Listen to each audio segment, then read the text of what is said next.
Hello. So, today we talk about the fascinating, unique, and respectable job of various category in our state. Even although other state में भी होती है। तो आज हम बात करेंगे वेस्ट बंगाल सिविल सर्विस के बारे में।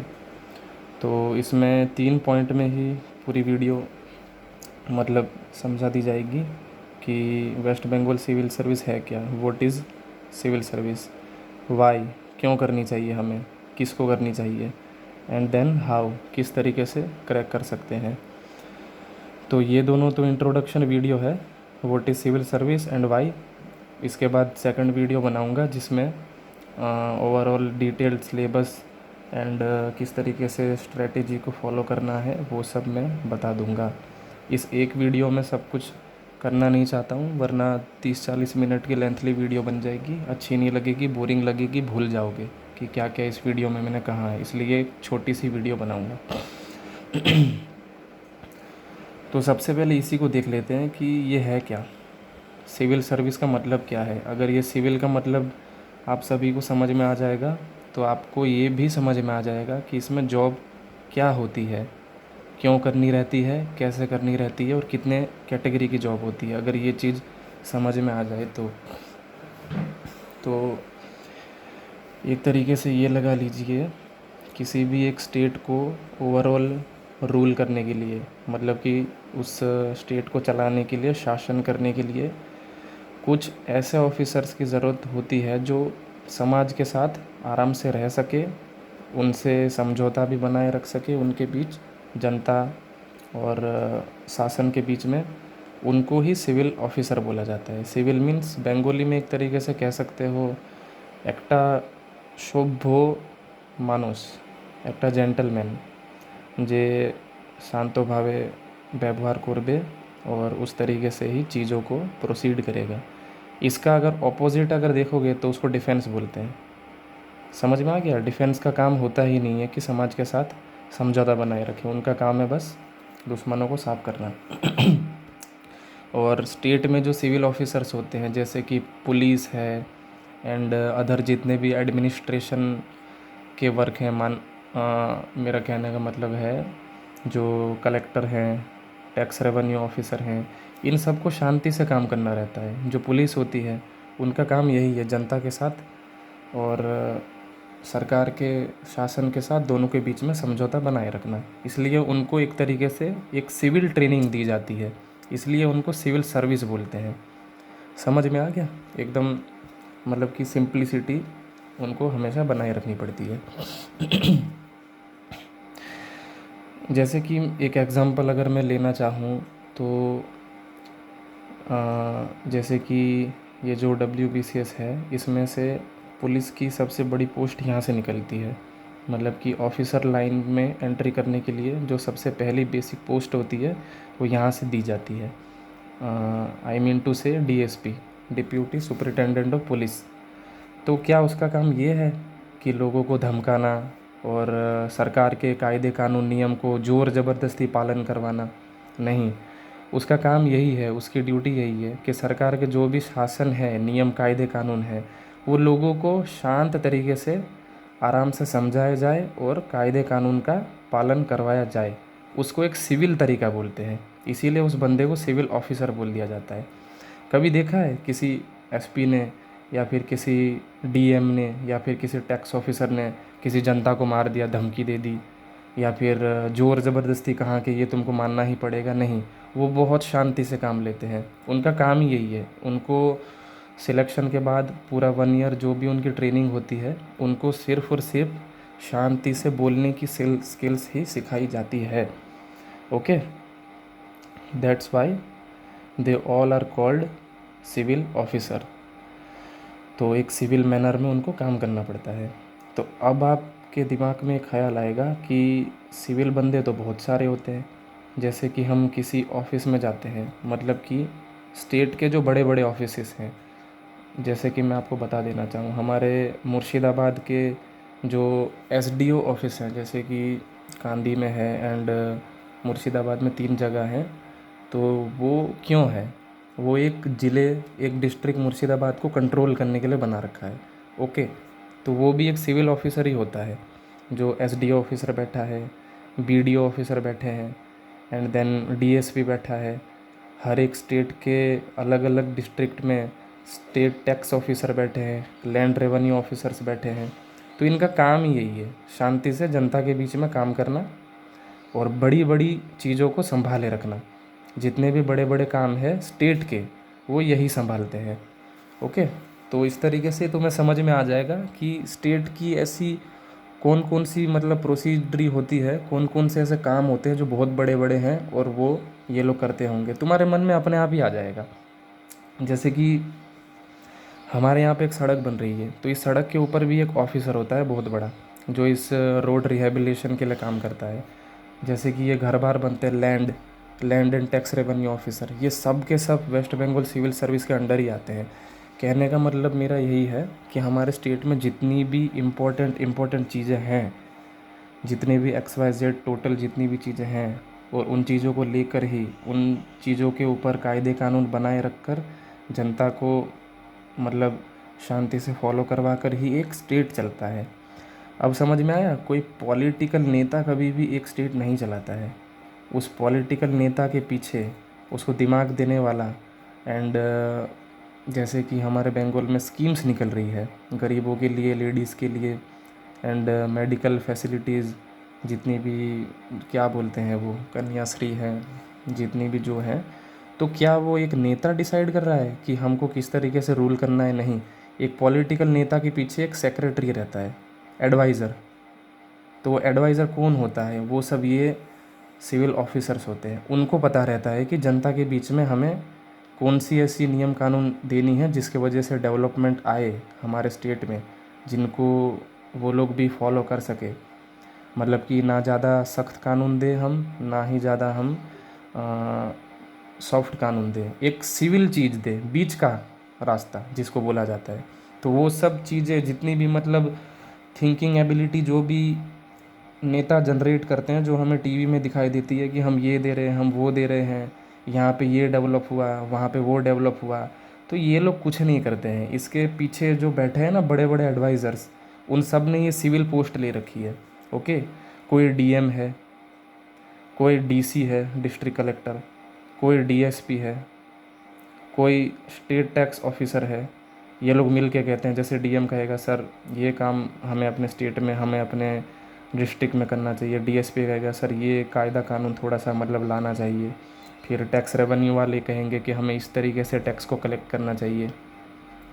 तो इसी तरीके से ये सारी योजना स्कीम्स एक स्टेट को ओवरऑल रूल करने के लिए जो दिमाग देता है, वो सिविल सर्विस वाला सिविल सर्वेंट, सिविल ऑफिसर ही देता है। ओके, तो समझ में अब आ गया होगा कि बंगाल में ओवरऑल जितने भी बहुत बड़े बड़े मतलब काम हैं, जो मेन होल्डिंग पोजीशंस हैं, जिनको लेकर एक स्टेट को चलाया जाता है, उन होल्डिंग पोजीशंस में एक बड़ा लीडर मतलब कि एक बड़ा ऑफिसर बैठाया जाता है। वो ऑफिसर यहाँ से निकलता है, इसका पेपर दो और वो ऑफिसर बन जाओ। ओके, तो स्टेट में जो बड़ी बड़ी पोजीशंस हैं जिसको ओवरऑल रूल करना है, उसका जो ए ग्रेड ऑफिसर होता है, ए कैटेगरी का, वो WBCS से ही निकलता है। ओके,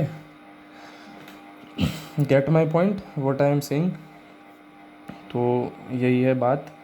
जैसे कि मैं और भी कुछ एग्जांपल देना चाहूँ तो व्हाट इज़ सिविल सर्विस समझ में आ गया होगा। तो थोड़ा सा जैसे कि मैं आपको एक डाउट भी मेरे मन में आ रहा है, वो भी मैं पहले बता देना चाहूँ। एक सिविल सर्वेंट का जो काम है, वो एक ऑफिसर है, वो काम करेगा नहीं, वो काम करवाएगा। अपने से नीचे जितने भी सबऑर्डिनेट ऑफिसर हैं, मतलब कि उससे नीचे जितने भी हैं, वो उनको काम करवाएंगे। तो अगर कोई लड़का या कोई लड़की जिसके मन में ये हाइट का जो डाउट आ रहा है, वो सबसे पहले तो ये डाउट क्लियर करे कि यहाँ पे हाइट में बहुत ही ज़्यादा मतलब स्ट्रिक्टनेस नहीं है कि इतनी ज़्यादा हाइट चाहिए, इतनी होनी ही चाहिए। तो यहाँ पे जिन लड़की या फिर जिन लड़कों की हाइट कम है, वो भी आई मीन टू से 168 से भी ऑन एन एवरेज अभी तक जिस लड़के ने जिस भी मतलब कर्मचारी जैसे कि कांस्टेबल में जा रहा है, कोई कहीं जा रहा है, तो वहाँ पे जो हाइट मांगते हैं ना, उससे कम मांगी जाती है यहाँ पे। और लड़कियों की जहाँ पे जो हाइट मांगते हैं उससे कम मांगी जाती है। तो इसके ऊपर भी सवाल आएगा कि वाई हाइट कम क्यों मांगते हैं, मतलब हाइट का इतना बड़ा फैक्टर वो लोग क्यों नहीं रखते हैं। एक छोटा सा एग्जांपल दूंगा, समझ में आ जाएगा। 5 मजदूर है, एक जो है वो इन मजदूर का मेन हेड है, मतलब मेन ऑफिसर। ओके। तो ये जो ऑफिसर है ये बैठे बैठे बस इंस्ट्रक्शन गाइडलाइंस वगैरह देते रहता है, ऑर्डर देते रहता है कि ऐसे कर वैसे कर, ऐसे कर वैसे कर, जो भी है। तो ये जो 5 है, इन पांचों का काम क्या है? फिजिकल वर्क करना, मतलब कि ग्राउंड ड्यूटी करना। तो यहाँ पे इन लोगों की एलिजिबिलिटी बन जाती है कि तुम्हें फिजिकली स्ट्रांग रहना पड़ेगा, तुम्हारी हाइट थोड़ी लंबी चाहिए, मतलब कि तुम्हारा बॉडी मेजरमेंट जो है वो अच्छा चाहिए। क्यों? क्योंकि ये जो 5 है ना, इनकी ग्राउंड ड्यूटी जॉब इन्होंने ले रखी है। एक तरीके से इसको मान लो आप कर्मचारी।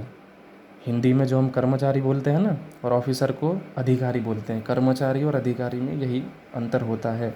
जैसे कि कांस्टेबल, अब यहाँ से समझा दूंगा। कांस्टेबल जो नौकरी है वो एक ग्राउंड ड्यूटी कैटेगरी की नौकरी है। उनके ऊपर जो ऑफिसर बैठे हैं वो काम करवाते हैं इनके पास, मतलब कि सबसे ज़्यादा फिजिकल वर्क इनके हाथ में ही रहता है। उठना बैठना, फाइल पहुंचाना, कहीं बाहर जाना, किसी भी प्रकार का जो भी ग्राउंड ड्यूटी वाला जॉब है जिसमें फ़िज़िकल एक्टिविटी बहुत ज़्यादा है, तो वहाँ पे हाइट का मैटर बहुत ज़्यादा कर जाता है। वहाँ पे हाइट की स्ट्रिक्टनेस कर दी जाती है कि आपकी हाइट चाहिए। अब रही बात ऑफिसर की। ऑफिसर के 2 काम रहते हैं, इसको मेंटली स्ट्रांग रहना है और फिज़िकली भी स्ट्रांग रहना है। मतलब कि बेसिकली ऑफिसर की ज़रूरत होती है, उसकी मेंटल एबिलिटी की ज़रूरत है हमें, कि वो नई नई बातें, वो नई नई स्ट्रेटजीज़ लेकर एक अपने सबऑर्डिनेट जितने भी हैं, अपने ग्राउंड ड्यूटी में जितने भी कांस्टेबल हैं, आई मीन टू से, एंड अदर जितने भी क्लर्क वगैरह हैं, जैसे कि स्टेट टैक्स ऑफिसर के लिए या फिर ऑफिशियल वर्क के लिए ऑफिस के जो क्लर्क्स वगैरह हैं, वो इन 5 जनों की कैटेगरी में मान लो। उनको फिजिकली वर्क ज़्यादा करना है। और जो ऑफिसर होता है वो सिर्फ और सिर्फ इंस्ट्रक्शन देगा, अपने दिमाग को दौड़ाएगा, अपनी मेंटल एबिलिटी को यूज़ करते हुए किस तरीके से काम को आगे बढ़ाना है। तो मतलब कि बेसिकली ये काम को सिर्फ करवाता है बैठ के। इसका काम ही यही है, ऑर्डर देना, काम वगैरह को करवाए रखना। तो इसलिए इनको फिज़िकली ज़्यादा एक्टिव नहीं होना पड़ता है। ठीक है, इनको अपने माइंड से ज़्यादा एक्टिव रहना पड़ता है। इसलिए यहाँ पर हाइट के लिए बहुत ही ज़्यादा स्ट्रिक्टनेस नहीं है, लेकिन यहाँ पर इंटरव्यू के ऊपर स्ट्रिक्टनेस है। जबकि ये 5 जने जो मज़दूर मैंने कहे, जो मैंने कांस्टेबल क्लर्क कहे, यहाँ पे इंटरव्यू का ज़्यादा रोल नहीं है। क्यों? क्योंकि मैंने क्या कहा, इनको फिज़िकली डिमांड है इन लोगों की, कि तुम मतलब फिज़िकली वर्क अच्छा करोगे, एक्टिविटी करोगे, तो इनकी फ़िज़िकल वर्क से रिलेटेड डिमांड ज़्यादा है, इसलिए इनका इंटरव्यू नहीं देखा जाता है, इनका फ़िज़िकल बॉडी मेजरमेंट ही वो सब। और एक ऑफिसर के लिए फ़िज़िकल मेजरमेंट भी देखा जाता है, लेकिन मैंने क्या कहा, उतना टाइट नहीं। जबकि इनकी मेंटल एबिलिटी ज़्यादा देखी जाती है, इसलिए यहाँ पे इंटरव्यू इन लोगों के लिए स्ट्रिक्ट कर दिया जाता है। जैसे यहाँ पे इनका फ़िज़िकल मेजरमेंट स्ट्रिक्ट, वैसे इन लोगों का यहाँ पे इंटरव्यू स्ट्रिक्ट। तो अब समझ में आ गया होगा कि आप अगर ये सिविल ऑफिसर बनोगे तो आप एक कमांडर बनोगे। एक तरीके से आप अपने आइडियाज़ को, अपने स्ट्रेटेजी को कमांड करोगे, अपने नीचे वालों को काम करवाओगे। तो फिज़िकली स्ट्रेंथ वो दिखाएंगे, काम उनको करना है। तो हाइट का मैटर वहाँ हो जाता है, यहाँ पे नहीं। ओके। इसका एग्ज़ाम्पल भी ले सकते हो, कभी भी यूट्यूब में कहीं पर भी देख लो। जैसे कि आमतौर पे जित लड़की की हाइट बहुत ज़्यादा कम है, उसको देखो, वो आईएएस बन के बैठी है, वो स्टेट टैक्स ऑफिसर बन के बैठी है, वो स्टेट डीएम बनकर बैठी है। ठीक है, तो एक तरीके से ये कमांड लेवल जॉब है। समझ में आ गया होगा। ये बेसिकली यहाँ पे हमें अपनी स्ट्रेटजीज़ देनी है, हमें एक लीडरशिप करनी है। यहाँ पे बैठे बैठे अपने वर्कर्स को लेके काम करवाना है, हमें एक लीडर की तरह काम करना है। लीडर मतलब पॉलिटिकल लीडर नहीं, लीडर तो घर में भी होते हैं, जैसे मम्मी पापा घर को कैसे चलाते हैं, वो एक लीडरशिप वाला काम है। उसी तरीके से यहाँ पे एक स्टेट में अपने ऑफिसर्स, अपनों से नीचे ऑफिसर्स और उनके नीचे जितने भी ग्राउंड ड्यूटी के कर्मचारी हैं, उनको कैसे काम करवाऊँ, एक स्टेट को कैसे एक ज़िला अगर मेरे को मिल गया, एक थाना मेरे अंडर आ गया, या फिर एक बीडीओ या फिर एक एसडीओ ऑफिस मेरे अंडर आ गया, तो मैं अपनों से नीचे वाले लोगों से काम मतलब किस तरीके से करवाऊँ। तो वो सब मेंटल एबिलिटी जिनकी स्ट्रांग है वो सब ऑफिसर यहाँ पे आते हैं बस। बस इसीलिए उनकी बॉडी मेजरमेंट से लेकर ज़्यादा कोई बात होती नहीं है। ओके, तो ये हो गई बात क्लियर। तो आई होप कि एक तरीके से समझ में आ गया होगा। थोड़ा सा समराइज़ कर दूं कि जो स्टेट में जितनी भी बड़ी बड़ी जॉब होती है वेरियस कैटेगरी की, क्योंकि एक स्टेट को एक चीज़ से लेकर ही नहीं चलाया जाता है, अलग अलग तरीके के कामकाज हैं, अलग अलग तरीके की जिम्मेदारियां हैं। उन जिम्मेदारियों के ऊपर जो सबसे बड़ा सुप्रीम ऑफिसर होता है स्टेट का, वो यहाँ से निकलता है। ओके, यहाँ से जितने भी पेपर देंगे, तो सॉरी, यहाँ से पेपर देने के बाद जितनी भी बड़ी बड़ी पोस्ट्स हैं उनकी ए कैटेगरी आपको मिल जाती है। A category, B category, C category और डी कैटेगरी मिल जाती है। अब ये क्या होता है ये मैं अगले वीडियो में बताऊंगा। ओके।